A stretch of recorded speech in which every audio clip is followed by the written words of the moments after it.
Hello दोस्तों, स्वागत है आपका उत्तराखंड भूमि क्लासेस में। तो हम यहाँ पे देखिए स्केलर वैकेंसी के लिए यहाँ पे तैयारी स्टार्ट हो चुकी है, जिसमें आज आपका डे 2 यहाँ पे रहने वाला है। इससे पहले एक वीडियो यहाँ पे अपलोड की जा चुकी है, प्लेलिस्ट आप देख सकते हैं वहाँ पे। एक ये वीडियो, साथ ही आपका जॉब प्रोफाइल और एक दूसरी प्लेलिस्ट देखेंगे जिसमें स्केलर के प्रीवियस ईयर पेपर यहाँ पे मिल जाएंगे आपको, जिसमें आपको 100 क्वेश्चन यहाँ पे मैंने करा दिए गए हैं। तो यहाँ पे ये 100 क्वेश्चन आपने देख लेने हैं, क्या लेवल रहता है। हाई स्कूल बेस पे ही ये आपका पेपर है, और ऐसी पेपर मैं आपको उसी सीरीज में कराऊंगा जो यहाँ पे प्रीवियस ईयर पेपर वाला है। अब काफी लोगों को दिक्कत क्या हो रही है इंग्लिश लैंग्वेज के लिए कि इंग्लिश में भी आप पूरा यहाँ पे ब्रीफ में समझाइए। तो देखिए ये संभव नहीं है। मैं आपको जो मेन पॉइंट है या फिर उनको इंग्लिश में क्या बोलते हैं वो आपको मैं बता दूंगा, बाकी आप लोगों को ही थोड़ा बहुत मेहनत करनी पड़ेगी, ठीक है। वरना यहाँ पे देखिए कल मैंने 38 मिनट की एक वीडियो बनाई थी, अगर मैं उसको इंग्लिश में भी एक्सप्लेन करूंगा तो वो वीडियो कम से कम 1.5 घंटे की बन जाएगी, ठीक है। तो इतना यहाँ पे मेरे से नहीं हो पाएगा, इतना समय नहीं मिल पाता है, तो आपको भी थोड़ा बहुत देखना पड़ेगा। अभी क्या है, मैं आपको कुछ चीजें जो उनका नाम है वो मैं आपको इंग्लिश में बता दूंगा, तो आपको समझने में आसानी हो जाएगी, ठीक है। तो इतनी कोई दिक्कत लेने की बात नहीं है। बाकी जो जो इंपॉर्टेंट है हम वो चीजें यहाँ पे कवर करेंगे। आज की बात करें तो आज हम यहाँ पे क्या क्या देखने वाले हैं, एक बार हम हल्का सा न्यूट्रॉन के बारे में देख लेंगे, क्योंकि न्यूट्रॉन अलग से एक सिलेबस में आपको दिया हुआ है। अगला आपका जो चैप्टर है वो न्यूट्रॉन का है, तो मतलब आपका एक टॉपिक न्यूट्रॉन है, वो हम यहाँ पे कवर करेंगे। साथ ही यहाँ पे आइसोटोप और आइसोबार मतलब समस्थानिक और संभारिक हम यहाँ पे कवर आज करेंगे। और कल के कुछ एमसीक्यू देख लेंगे, दिखाता हूँ आपको यहाँ पे कैसे कैसे क्वेश्चन यहाँ पे बने हुए हैं। पुराने क्वेश्चन सिंपल से हैं, ज्यादा नहीं, 10-12 क्वेश्चन है। और एक आणविक द्रव्यमान से आपका 1-2 क्वेश्चन मैं यहाँ पे आपको करा दूंगा कि किस तरीके से उसको निकाला जाएगा, ठीक है। तो सबसे पहले बात करेंगे यहाँ पे जो आपका क्या है न्यूट्रॉन के बारे में। देखिए आपको मेन टॉपिक यहाँ पे पॉइंट यहाँ पे लिख लेने हैं, ज्यादा इसके बारे में कुछ नहीं है। 1-2 क्वेश्चन बनते हैं वो आपको मैं बता देता हूँ कहां से यहाँ पे पूछा जाता है। देखिए यहाँ पे आपको दिख रहा होगा, देखिए आपका सबसे पहला पॉइंट आप लिखिए, जो आपका इसका खोज किया था वो किया था चैडविक ने, ठीक है, ये आपका हो गया। दूसरा पॉइंट इसका आपका क्या हो गया, आपका इस पे आवेश कौन सा रहता है, चार्ज कौन सा रहता है, या आवेश हिंदी वाले लिख लेना इसको, तो ये अनावेशित रहता है, ठीक है, कोई चार्ज नहीं। अगर चार्ज की वैल्यू दे रखी है तो आपको वहां पे सीधे सीधे क्या लिख लेना है, 0 लिख लेना है। तो कोई चार्ज नहीं है, इस पे आपका चार्ज लेस से आपको होता है। अगर चार्ज वहां पे क्वांटिटी दिया हुआ है 0, 10, 15, 20, तो आपको सीधे सीधे यहाँ पे 0 पे क्लिक कर देना। अब अगले देख लेते हैं यहाँ पे। इसके अलावा अगर इसका बात करेंगे द्रव्यमान मतलब आपका मास जो आपका होता है वो किसका होता है, जितना आपका प्रोटॉन का मास होता है वो आपका बराबर रहता है। ये आपको मैं कल करा चुका हूं, प्रोटॉन का मास इलेक्ट्रॉन का मास वापस से नहीं बता रहा हूं, ठीक है। ये चीजें आपको होगी। अब यहाँ से जो मेन क्वेश्चन बनता है, पहला क्वेश्चन आपका ये बन जाता है, दूसरा क्वेश्चन आपका आवेश से बन जाता है, तीसरा आपका मास से बन जाता है, चौथा बात करेंगे तो सीधे सीधे पूछ लेता है आपका जो हाइड्रोजन में न्यूट्रॉन की संख्या कितनी है। सीधे सीधे ये क्वेश्चन बनता है आपका, नॉर्मल हाइड्रोजन में न्यूट्रॉनों की संख्या बताइए। ऑप्शन मिल जाएगा 0, 1, 2, 3, ठीक है। तो आपका देखिए जो हाइड्रोजन है उसमें आपके न्यूट्रॉन कितने होते हैं, 0 होते हैं, तो ये भी आपको याद रखना है। नॉर्मल में हाइड्रोजन की बात कर रहा हूं, यहाँ पे इसकी कोई भी समस्थानिक की बात मैं नहीं कर रहा हूं, कोई भी यहाँ पे जो आइसोटोप आइसोबार इसकी बात नहीं कर रहा हूं कि उसमें आपका अलग अलग हो सकता है, ठीक है। तो बाद में एक्सप्लेन करूंगा कहां पे होता है। सिंपल आपको अगर हाइड्रोजन दिख गया, बोला है कि हाइड्रोजन में न्यूट्रॉनों की संख्या बताइए, तो आपका जो राइट आंसर हो जाएगा वो आपका क्या हो जाएगा, 0 हो जाएगा, ठीक है। तो ये चीज आपको देख लेनी है। पहला टॉपिक आपका ये कवर हो जाता है, इससे ज्यादा इसमें कुछ भी पूछा जाने वाला नहीं है, तो इसको आप फटाफट यहाँ पे नोट कर लीजिए।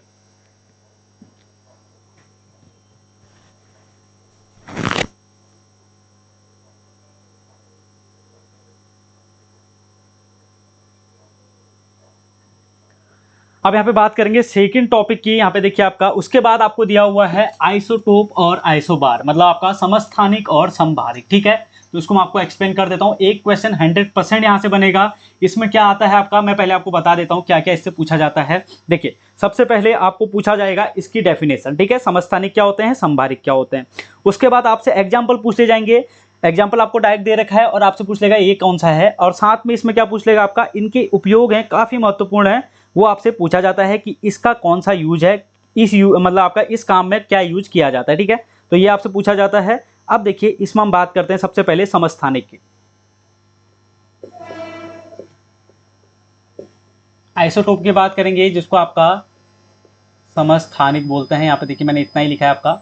अब इसमें क्या होगा, आइसोटोप आपका क्या होता है, देखिए इसमें आपका जो है परमाणु क्रमांक जो हो गया आपका परमाणु क्रमांक आपका क्या हो जाएगा, सेम हो जाएगा, कॉमा परमाणु जो भार है आपका वो अलग अलग रहेगा। ठीक है, इसको आपको मैं इंग्लिश में बताता हूं क्या क्या है। ये आपका है एटॉमिक नंबर सेम, और यहां पे जो एटॉमिक मास है वो आपका अलग अलग रहेगा, अलग मतलब आपका दोनों का डिफरेंट रहेगा। ठीक है, ये इसका सिंपल सा है, डायरेक्ट पूछ लेता है, इसमें बिल्कुल भी कंफ्यूजन आपको नहीं करना है। परमाणु क्रमांक सेम रहेगा, परमाणु भार अलग अलग रहेगा। ठीक है, एटॉमिक नंबर सेम और एटॉमिक मास अलग अलग। अब यहाँ पे देखिए आपका जो एग्जाम्पल है, सिंपल एग्जाम्पल क्या बनता है, तो आप समझ रहे हैं कि एटॉमिक नंबर सेम, तो एटॉमिक नंबर हम कहाँ पे लिख रहे थे, नीचे लिख रहे थे, तो 1H1। बार बार ये क्वेश्चन पूछा जाता है, देखिए इधर भी लिखा हो सकता है, ऐसे भी लिखा रह सकता है, या फिर ये आपका इधर आ जाएगा, मतलब इन दोनों का सेम ही है। ठीक है, तो ये इसके एग्जाम्पल हो गए, जिसमें आपका देखिए हाइड्रोजन का यहाँ पे आ जाता है प्रोटियम, ड्यूटेरियम और ये ट्राइटियम। ठीक है, ये याद रखना है, प्रोटियम है, ड्यूटेरियम है और ये ट्राइटियम है। तो ये तीनों आपको याद रखना है, किसके एग्जाम्पल हैं, आइसोटोप के हैं, समस्थानिक के एग्जाम्पल ये आपके होते हैं। अब दूसरी बात करेंगे, यहाँ पे एक और एग्जाम्पल है, ये भी काफी बार पूछा जाता है, 17Cl क्लोरीन 35 और 17Cl यहाँ पे 37। देखिए अब ये दोनों भी आपको याद रखने हैं। इस तरीके से क्वेश्चन आपका बनता है, डायरेक्ट एग्जाम्पल दे देगा या फिर सीधे पूछ लेगा आइसोटोप का एग्जाम्पल कौन सा है, समस्थानिक का एग्जाम्पल यहाँ पे कौन सा है। एक ऑप्शन दे दिया ये, एक ऑप्शन ये दे दिया, दो ऑप्शन अलग अलग दे दिए, और फिर उसके बाद दे दिया ए और बी, खाली ए या सिर्फ बी या चारों। तो यहाँ पे देखिए आपका ये दोनों आपके किसके एग्जाम्पल हो गए, यहाँ पे समस्थानिक के एग्जाम्पल यहाँ पे हो गए आपका।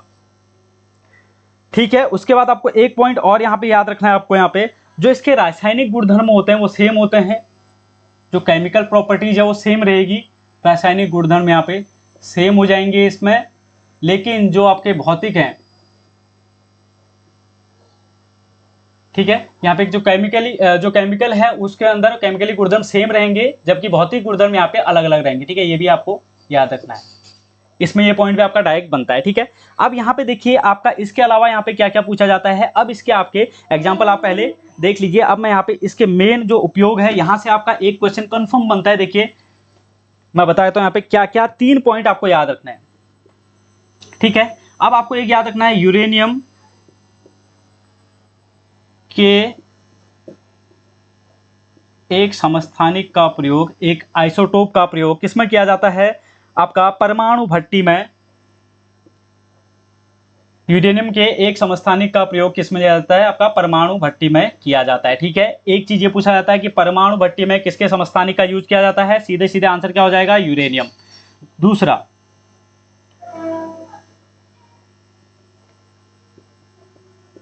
कैंसर के इलाज में, यहां पे आपको लिख लेना है, कैंसर के उपचार में कोबाल्ट का यूज, कैंसर के उपचार में कोबाल्ट का यहाँ पे यूज किया जाता है। ठीक है, कोबाल्ट का यहाँ पे एक समस्थानिक का यूज किया जाता है। आपको क्वेश्चन कैसे मिलेगा कि कैंसर के उपचार में किसका यूज किया जाता है, यूरेनियम के एक समस्थानिक का, मतलब यूरेनियम के एक आइसोटोप का, कोबाल्ट के एक आइसोटोप का, या फिर आपका जो अगला एक कोई भी ऑप्शन जो कि आपका आयोडीन के एक आइसोटोप का। तो आपको याद रखना है कि कैंसर में कोबाल्ट का यहाँ पे हो रहा है। अब यहाँ पे बात करेंगे घेंगा रोग में, जो तीसरा है आपका,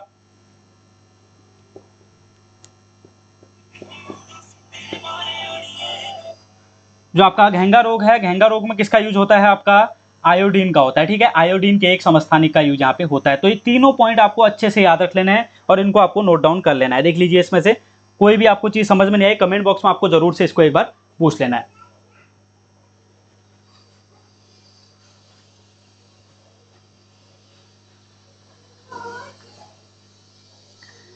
ठीक है, इतनी चीजें आपकी इसमें काफी महत्वपूर्ण है, समझ गए होंगे आइसोटोप के बारे में। रासायनिक गुणधर्म सेम होंगे, भौतिक गुणधर्म अलग अलग होंगे, परमाणु क्रमांक सेम, परमाणु भार अलग अलग। कल मैं आपको बोला हूं एटॉमिक नंबर कौन सा होता है, नीचे वाला यहाँ पे देखिए मैं एग्जांपल के तौर पे लिख रहा हूँ 1H1 है, तो ये आपका एटॉमिक नंबर है, ये आपका एटॉमिक मास है। ठीक है, कल जिनको समझ में नहीं आया था परमाणु संख्या मतलब परमाणु क्रमांक या फिर परमाणु संख्या, या फिर ये आपका क्या हुआ परमाणु भार हो गया, जो आपका क्या है एटॉमिक मास है। ठीक है, तो ये आपका atomic number same, atomic mass अलग अलग, ये आपको याद रखना है सबसे पहला पॉइंट। दूसरा पॉइंट आपको ये याद रखना है, और ये 3 पॉइंट काफी महत्वपूर्ण है, ये आपको याद रखने हैं। इसके अलावा जो मैंने आपको 2 यहाँ पे एग्जाम्पल बताए थे वो आपको याद रखना है। सिर्फ इतना आपको याद है, काफी हो गया। इसके अलावा आपका कोई क्वेश्चन इससे छूटेगा नहीं अगर आपका आइसोटोप से आ गया तो। ठीक है, अब बात करेंगे आइसोबार की, तो ये आपने नोट कर लिया होगा। आइसोबार की बात कर लेते हैं। यहाँ पे देखिए आपका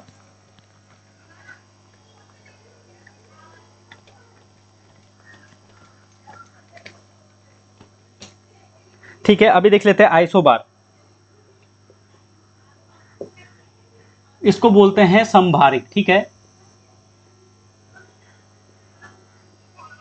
स्पेलिंग में थोड़ा दिक्कत हो सकती है, आपको समझ लेना है बस यहाँ पे है। ठीक है, अब यहाँ पे देखिए आइसोभार का मतलब सॉरी समभारिक का बात करेंगे, तो आइसोबार की बात करेंगे। यहाँ पे देखिए जो यहाँ पे क्या होता है, भार हो गया, सीधे सीधे समझ में आ रहा है।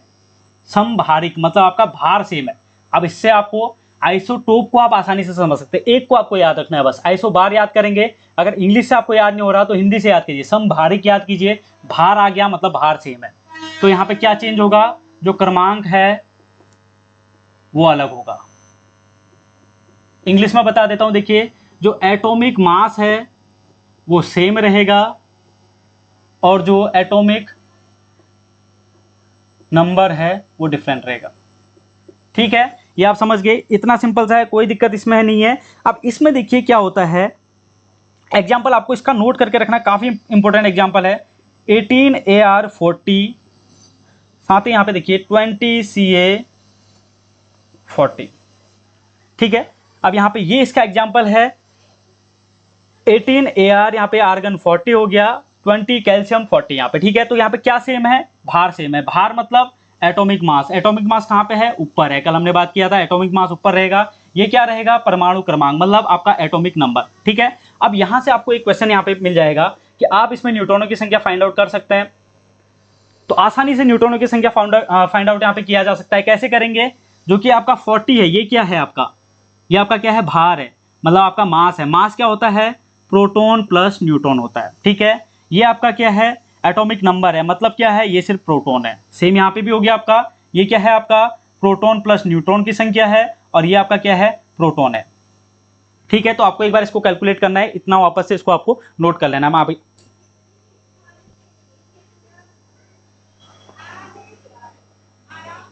ठीक है, तो यहाँ पे आपको क्या करना है, यहाँ पे प्रोटॉनों की संख्या मिल गई, प्रोटॉन प्लस न्यूट्रॉन मिल गए। अब यहाँ पे मैं आपको बताता हूँ, देखिए यहाँ पे नीचे दिख रहा होगा। अब इसमें आपको न्यूट्रॉनों की संख्या फाइंड आउट करने के लिए बोल देता है।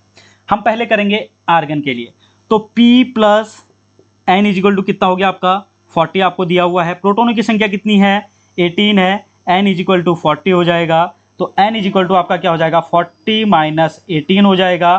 तो कितना हो जाएगा आपका, ये 22 यहाँ पे न्यूट्रॉनों की संख्या आ जाएगी। ठीक है, कैलकुलेशन एक बार आपको देख लेनी है इस तरीके से। यहाँ पे कितने आ गई न्यूट्रॉनों की संख्या आर्गन में, 22 यहाँ पे आ चुकी है। अब बात करेंगे कैल्शियम के लिए, तो यहाँ पे क्या है, प्रोटॉन प्लस न्यूट्रॉनों की संख्या कितनी है, 40 है, जिसमें प्रोटॉनों की संख्या कितनी है यहाँ पे 20 है, प्लस N इजिकल टू 40। तो N इजिकल टू यहाँ पे कितना आ जाएगा, 20 आ जाएगा। डायरेक्ट ये पूछ लेता है आपसे, सीधा बोल दिया कि 20CA40 आपको दिया हुआ है, वो पूछ लेगा आपको इसमें इलेक्ट्रॉन प्रोटॉन न्यूट्रॉन बताने। ठीक है, और जहां पे ऐसा पूछ लिए कि इलेक्ट्रॉन प्रोटॉन न्यूट्रॉन बताना है, ठीक है, ये भी मैं आपको पूरा बता देता हूं। देखिए आपको यहां पे आपने क्या क्या फाइंड आउट किया, प्रोटॉन आपको पता चल गया, नीचे वाला होता है 20। ठीक है, अब आपसे पूछ लिया यहाँ पे न्यूट्रॉन आपने निकाल लिया, कैसे निकाला, यहीं पे निकाला आपने, तो ये भी आपके 20 है। अब आपसे पूछ लेगा यहाँ पे कि इलेक्ट्रॉन कितने होंगे। आप यहाँ पे कंफ्यूज हो जाएंगे कि इलेक्ट्रॉन का तो हम निकाल ही नहीं पा रहे हैं। तो इलेक्ट्रॉनों की संख्या बराबर प्रोटॉनों की संख्या, यहाँ पे इस तरीके से इसको निकाला जाता है। तो इसको 20 करेंगे इक्वल टू P करेंगे। ठीक है, तो इलेक्ट्रॉन आपके 20 हो गए, प्रोटॉन आपके 20 हो गए और न्यूट्रॉन आपके 20 हो गए। ठीक है, इस तरीके से इसको किया जाएगा। यहाँ पे जितना भी इलेक्ट्रॉनों की संख्या है वही आपकी बराबर रहेगी प्रोटॉनों की संख्या की। अब यहाँ पे बात करेंगे दूसरी चीज की। यहाँ पे देखिए आपका दूसरा क्या है, इसमें मैं एक बार आपको निकाल के दिखाता हूँ। इलेक्ट्रॉन कितने निकलेंगे, प्रोटॉन कितने निकलेंगे, न्यूट्रॉन कितने निकलेंगे। ठीक है, यहाँ पर तक आपको दिख रहा है, सॉरी यहाँ पे आपको न्यूट्रॉन नहीं दिख रहा है, तो इलेक्ट्रॉन प्रोटॉन दिख रहा है। इलेक्ट्रॉन कितने होंगे वो बाद में देखेंगे। प्रोटॉन देखिए सीधे सीधे प्रोटॉन कौन से हैं, 18, तो इलेक्ट्रॉन भी 18 ही होंगे। ठीक है, इलेक्ट्रॉन प्रोटॉन बराबर ही होते हैं। अब न्यूट्रॉन हमने यहाँ पे निकाले थे, कितने हुए थे, 22 हुए थे। तो इस तरीके से इसको निकाला जाएगा, इसमें कोई भी दिक्कत आपको नहीं होनी चाहिए। ठीक है, इसको आपको नोट डाउन कर लेना है। ये आपको एक एक्स्ट्रा बता दिया जिसमें इलेक्ट्रॉन प्रोटॉन और न्यूट्रॉन फाइंड आउट करने के लिए आ जाता है कभी कभी। ठीक है, इसको आपको नोट कर लेना एक बार।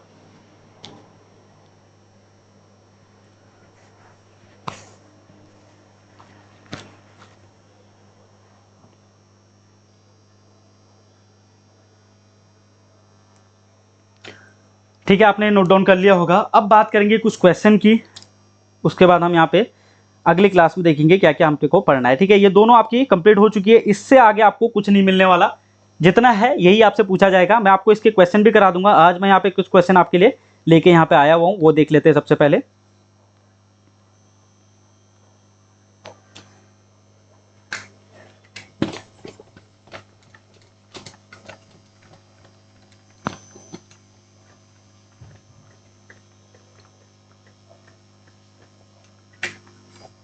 क्वेश्चन किस लेवल पे बनते हैं वो आपको मैं दिखा देता हूं। देखिए किस तरीके से यहाँ पे क्वेश्चन पूछे जाते हैं। देखिए पहला क्वेश्चन आपको दिया हुआ है, पहला क्वेश्चन आपको दिया हुआ है, एक परमाणु में न्यूट्रॉनों की संख्या किसके बराबर होती है। ठीक है, अभी हमने क्वेश्चन तक कर दिया। इसका द्रव्यमान संख्या मतलब आपका एटॉमिक मास माइनस प्रोटोनों की संख्या, या परमाणु संख्या मतलब एटॉमिक नंबर, या फिर आपका इलेक्ट्रॉनों की संख्या। ठीक है, अब इसको कैसे करेंगे, देखिए आपका सिंपल सा तरीका था। मैंने आपको एग्जांपल क्या बोला था, यहाँ पे मैं ले लेता हूं AXB। ये आपका क्या है, देखिए ये आपका क्या है, एटॉमिक मास है, ये आपका क्या है, एटॉमिक नंबर है। ठीक है, इसमें क्या होता है, इक्वल टू प्रोटॉन होता है, इसमें कितना होता है, प्रोटॉन प्लस न्यूट्रॉन होता है। तो आपसे क्या बोला जा रहा है, न्यूट्रॉनों की संख्या आपसे पूछी जा रही है, तो इसका आपका राइट आंसर क्या हो जाएगा, जो मास है माइनस प्रोटोनों की संख्या। तो ये आपका इसका आपका राइट आंसर हो जाएगा। कौन सा ऑप्शन है, बी ऑप्शन है। इससे पहले हमने जो क्वेश्चन सॉल्व किया था उसको आप एक बार देख सकते हैं अगर आपको समझ में नहीं आ रहा है तो। अब बात करेंगे अगले क्वेश्चन की। अगला क्वेश्चन देख लीजिए, आपको क्या दिख रहा है। अब इसी में कल बहुत लोगों को कंफ्यूजन हो रहा होगा, गोल्डस्टीन, रदरफोर्ड ऐसा करके। तो यहाँ पे देखिए क्वेश्चन क्या है आपका, प्रोटॉन की खोज किसने की थी। ठीक है, ये पूछा जा रहा है। तो प्रोटॉन की खोज गोल्डस्टीन ने, चैडविक ने, थॉमसन ने या फैराडे ने। तो सिंपल सा आंसर है, ऐसा क्वेश्चन कहीं भी दिखे तो ए ऑप्शन उसका राइट आंसर कर देना आपको, गोल्डस्टीन का। ठीक है, ऐसा कभी नहीं होगा कि इसमें रदरफोर्ड का भी नाम हो जाए और यहाँ पे गोल्डस्टीन का भी नाम हो जाए। अगर दोनों का नाम है तो आपको इसके फ्री के मार्क्स मिलेंगे, कोई टेंशन की बात नहीं है। यहाँ पे एक ही नाम होगा तो गोल्डस्टीन का नाम है, तो यहाँ पे ए ऑप्शन इसका राइट आंसर हो जाएगा। काफी किताबों में क्या लिखा है कि प्रोटॉन की खोज गोल्डस्टीन ने की थी, लेकिन उसको जो नामकरण किया था, जो नाम दिया था, वो रदरफोर्ड ने दिया था। ठीक है, ये भी बोला जाता है काफी जगहों पे, तो ये भी आपको याद रखना है। ठीक है, अब देखिए अगला क्वेश्चन आपको दिया हुआ है, पॉजिट्रॉन की खोज किसने की थी। ठीक है, तो पॉजिट्रॉन इलेक्ट्रॉन का क्या होता है, जैसे इलेक्ट्रॉन निगेटिव आयन है तो वैसे ही आप निगेटिव आवेश होता है, मतलब निगेटिव चार्ज है। पॉजिट्रॉन उसी का विपरीत रहता है आपका, वो पॉजिटिव रहता है। ठीक है, उसकी खोज की बात करें तो वो आपका एंडरसन ने किया था। सी ऑप्शन इसका जो है वो राइट आंसर हो जाएगा आपका। उसके बाद देखिए परमाणुवीय नाभिक किसने खोजा था। तो नाभिक की खोज किसने की थी, मैं आपको कल भी बोल चुका हूं, नाभिक की खोज की थी रदरफोर्ड ने। ठीक है, ये आपको याद रखना है, रदरफोर्ड ने यहाँ पे नाभिक की खोज की थी। अब आगे बात करेंगे, यहाँ पे देखिए आपका, ये देखिए आपका हीलियम को छोड़ के सभी नोबल गैस के बाहरी सेल में कितने इलेक्ट्रॉन होते हैं। तो देखिए आपको इसका बताना है कितने इलेक्ट्रॉन होते हैं, और यहाँ पे देखिए हीलियम में कितने होते हैं वो भी आपको पता होना चाहिए। देखिए जितने भी नोबल गैस होंगे, नोबल गैस का मतलब है आपका, देखिए यहाँ पे जो उसका लास्ट ऑर्बिट होगा वो यहाँ पे फुल होगा। ये भी पूछ लेता है कि जो आपके नोबल गैस हैं उनका लास्ट ऑर्बिट क्या रहता है, पार्शियली फुल रहता है, फुल रहता है, एम्प्टी रहता है, या इसमें से कोई नहीं। तो हमेशा वो फुल रहेगा। अब लास्ट ऑर्बिट में कितने इलेक्ट्रॉन आ सकते हैं, 2 और 8। हीलियम के कितने आते हैं, 2 आते हैं, बाकी जितने बचे सबके 8 आएंगे। तो यहाँ पे क्या क्वेश्चन क्या दिया हुआ था, यहाँ पे क्वेश्चन आपको दिया हुआ था, हीलियम को छोड़ के सभी नोबल गैसों में बाहरी सेल में कितने इलेक्ट्रॉन होते हैं। तो डी ऑप्शन इसका राइट आंसर हो जाएगा। वो क्या है आपका, 8 इलेक्ट्रॉन उसमें आपके होते हैं। अब देखिए यहाँ पे जो आपको दिया हुआ है आणविक द्रव्यमान, ठीक है, तो ये आपको मैं बता देता हूं। ये आपका दिया हुआ है मॉलिक्यूलर वेट। कैसे निकालते हैं इसके बारे में, सिंपल सा है। आपको अगर एटॉमिक मास याद है तो आप इसको आसानी से निकाल सकते हैं, कोई दिक्कत की बात नहीं है। मैं आपको निकाल के 1-2 एग्जांपल यहाँ पे दिखा देता हूं। मॉलिक्यूलर वेट या मॉलिक्यूलर मास आप इसको लिख सकते हैं। तो यहाँ पे देखिए आपका क्या दिया हुआ है, H2 का आणविक द्रव्यमान। यहाँ पे क्या क्वेश्चन आपका था, H2 का आणविक द्रव्यमान। देखिए किस तरीके से निकालेंगे, पूछ लेगा H2 का। ठीक है, तो मैं आपको कल बता भी चुका हूं, H का कितना होता है, 1 होता है। ये क्या है, मास है, और मल्टीप्लाई कर देना है जो भी नीचे हो, 2, तो 2U। ठीक है, सीधे सीधे आपका ये आंसर हो गया। अगला देख लेते हैं। अगला आपको दिया हुआ है O2। सिंपल सा हो गया। ओ का कितना होता है आपका 16 होता है मास इंटू 2, 2 कहाँ से आया, ये जो 2 है ये इधर आ गया, तो 32U। सिंपल हो गया, कोई दिक्कत नहीं है, दोनों का आंसर आपको दिख भी रहा है, ठीक है। अब देखिए थोड़ा सा बड़ा क्वेश्चन आ गया, क्या लिखा हुआ है आपका C2H6। देखिए C2H6 का आपको निकालना है। C का आपको याद होना चाहिए, एटॉमिक नंबर कितना होता है, 6 होता है। एटॉमिक मास की बात करेंगे, मतलब परमाणु क्रमांक आपका 6 होता है, परमाणु द्रव्यमान आपका 12 होता है। एटॉमिक मास कितना होता है, 12 होता है, मल्टीप्लाई बाय 2। कौन सा 2, ये वाला 2, प्लस करेंगे, ठीक है। जितने भी आगे को होंगे एक्स्ट्रा उनको फिर प्लस करेंगे, ये आपको याद रखना है, प्लस करेंगे, ठीक है। H का कितना होता है आपका 1 होता है, इंटू आपका कितना हो जाएगा 6। ठीक समझ गया आप उसको। C2 को एक साथ लिखा मैंने, प्लस किया बीच में, फिर आपका यहाँ पे क्या किया, H वाला यहाँ पे लिख दिया। तो इसको हम ऐड करेंगे तो आपका आंसर इसका निकल जाएगा। तो 12 दूना 24 हो जाएगा, प्लस आपका 6 हो जाएगा, इज इक्वल टू आपका कितना हो जाएगा 30U इसका आपका आंसर हो जाएगा। सिंपल सा है, कोई दिक्कत की बात नहीं है, ये आपको समझ में आ गया होगा। अब देखिए पदार्थ का परमाणुविक सिद्धांत सर्वप्रथम किसने प्रस्तावित किया था, ये आपसे बोला जा रहा है यहाँ पे कि सबसे पहले किसने दिया था। तो सिंपल सा है, सबसे पहले डाल्टन आए थे, तो डाल्टन ने ये चीज यहाँ पे बोली गई थी। ये क्वेश्चन उतना इंपॉर्टेंट नहीं है, लेकिन फिर भी इस टाइप के क्वेश्चन बनते हैं, आपको आ जाना चाहिए, ठीक है। अगली जो आपकी क्लास होगी या उसके 1-2 क्लास के बाद मैं आपको अच्छे खासे क्वेश्चन यहाँ पे दे दूंगा। थोड़ा टाइम की कमी है, इसलिए यहाँ पे अभी क्वेश्चन ज्यादा नहीं आ पाए। अगले क्वेश्चन पे देते हैं यहाँ पे, परमाणु के नाभिक में निम्न कण होते हैं। सिंपल सा है, न्यूक्लियस की बात की जा रही है, नाभिक। तो बताइए नाभिक में मैं आपको बता चुका हूँ 3-4 बार, नाभिक में कौन कौन से होते हैं, प्रोटॉन प्लस न्यूट्रॉन होते हैं, ठीक है। आपको देखिए क्लास एक बार देख लेनी है, रेगुलर क्लासेस देखनी है, तो आपको पूरा अपने आप ही ऐसे याद हो जाएगा, आपको पढ़ने की जरूरत पड़ेगी भी नहीं, ठीक है। तो इतना आपको कुछ टाइम तक याद हो जाएगा। अब देखिए आपका अगला है, ये भी मैं आपको 10 बार बता चुका हूं, निम्नलिखित में से कौन एक आवेश रहित कण है, मतलब जिसमें आपका चार्ज नहीं होता है, ये कौन सा है आपका बोला जा रहा है। तो कौन सा आपको पता है, सिंपल सा, इलेक्ट्रॉन की बात करें तो निगेटिव चार्ज होता है, प्रोटॉन की बात करें तो पॉजिटिव चार्ज होता है, और जिस पर चार्ज नहीं है वो कौन है, न्यूट्रॉन है आपका, 0 चार्ज होता है, मतलब अनावेशित होता है, कोई भी चार्ज इसमें आपका नहीं होता है, ठीक है। तो ये आपको देखना है। अगला क्वेश्चन आपको एक बार वापस से देख लेना है, क्या है,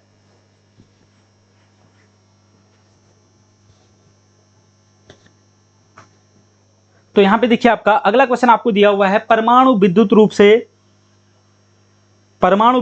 रूप से आपका क्या होता है, धनात्मक रूप है, परमाणु विद्युत होते हैं, क्या होते हैं, मतलब आपका धनात्मक रूप है, ऋणात्मक रूप है, द्विधनात्मक रूप है, या उदासीन रूप है, ठीक है। अब ये कहना क्या चाह रहा है, आप क्वेश्चन को समझिए कि जो आपका परमाणु है, मतलब आपका एटम है, उस पर कौन सा चार्ज रहता है, नॉर्मली उस पर कौन सा चार्ज रहता है। देखो एटम आपका क्या है, मैं आपको एक चीज बोल चुका हूं कि एटम में आपके क्या होंगे, नाभिक होगा, कक्षाएं होंगी, ठीक है। नाभिक में आपका प्रोटॉन और न्यूट्रॉन है, कक्षाओं में आपके इलेक्ट्रॉन हैं, ऑर्बिट में आपके क्या रहेंगे, इलेक्ट्रॉन रहेंगे। कल बोल चुका हूं, पहले ऑर्बिट में 2 इलेक्ट्रॉन, यहाँ पे वापस से याद दिला रहा हूं, दूसरे में 8 इलेक्ट्रॉन, ठीक है। अब क्या होगा, मैं आपको बोल चुका हूं, जो इलेक्ट्रॉनों की संख्या होती है इक्वल टू प्रोटॉनों की संख्या होती है, ठीक है। तो इलेक्ट्रॉन आपके निगेटिव जितने हैं उतने ही आपके पॉजिटिव हैं, तो ये आपका कैंसिल आउट हो गया, तो इसका मतलब आपका यहाँ पे चार्ज कितना हो गया, 0 हो गया। अब बात करेंगे न्यूट्रॉन की चार्ज की, तो न्यूट्रॉन का चार्ज तो पहले से ही 0 है, मतलब उस पर कोई चार्ज है ही नहीं, तो ये क्या होंगे, आपके उदासीन होंगे, ठीक है, न्यूट्रल होंगे, ये आपको याद रखना है, ठीक है। डायरेक्ट क्वेश्चन बनता है,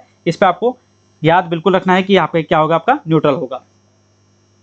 अब देखिए इलेक्ट्रॉन की खोज किसने की थी, तो यहाँ पे थॉमसन ने इलेक्ट्रॉन की खोज की थी, ये आपको मैंने कल भी बोला था। अब देखिए यहाँ पे इतने ही क्वेश्चन है, क्वेश्चन आपके बिल्कुल खत्म हो चुके हैं, ठीक है। तो इस क्लास में आपका इतना ही है, टेलीग्राम ग्रुप आपको ज्वाइन कर लेना है। अगले अब वीडियो में हम देखेंगे यहाँ पे जो आगे के आपके टॉपिक छूटे हुए हैं, प्लस मैं यहाँ पे आपके लिए कुछ MCQ जरूर से लाऊंगा, 10 से 15 MCQ, जो आपको पता चल जाएगा कि क्या क्या आपने पढ़ा है और कितना आपको आ रहा है, ठीक है। तो ऐसे ऐसे करके सिलेबस पूरा कंप्लीट करेंगे, कोई दिक्कत की बात नहीं है। अभी आपको क्या करना है, सबसे पहले आपको टेलीग्राम ग्रुप ज्वाइन करना है, उसके बाद आपको स्केलर का प्लेलिस्ट में जाके प्रीवियस ईयर पेपर, ठीक है, प्रीवियस ईयर पेपर चेक कर लेना है। जो लोग चैनल पे पहली बार विजिट कर रहे हैं, इससे पहले जो स्केलर की क्लास है उसके लिए मैंने एक अलग से प्लेलिस्ट यहाँ पे बना दी है, तो वो आपको देख लेना है। उसमें आपकी 2 वीडियो हैं, एक आपकी जॉब प्रोफाइल को लेके है, जॉब प्रोफाइल वाली जरूर से देखें, उसमें मैंने आपको बुक्स के बारे में, कौन सी किताबें आपको लेनी है वो बता रखा है, कितनी सैलरी रहती है, क्या क्या फैसिलिटी रहती है, सब कुछ बताया है। इससे आप थोड़ा मोटिवेट जरूर से होंगे, ठीक है। और इससे पहली वाली क्लास भी आप देख लें, और इससे आप भी देखिए, जो इन वीडियोस को लगातार अभी वॉच कर रहे हैं उनके लिए तो ठीक है, जो बाद में देख रहे हैं तब तक आपका ये सिलेबस कंप्लीट हो चुका होगा, ठीक है। तो इस वीडियो में बस इतना ही। वीडियो पसंद आई तो लाइक करें, चैनल पे पहली बार विजिट कर रहे हैं सब्सक्राइब जरूर करें। फिर मिलते हैं अगले वीडियो में। Thank you so much. Okay.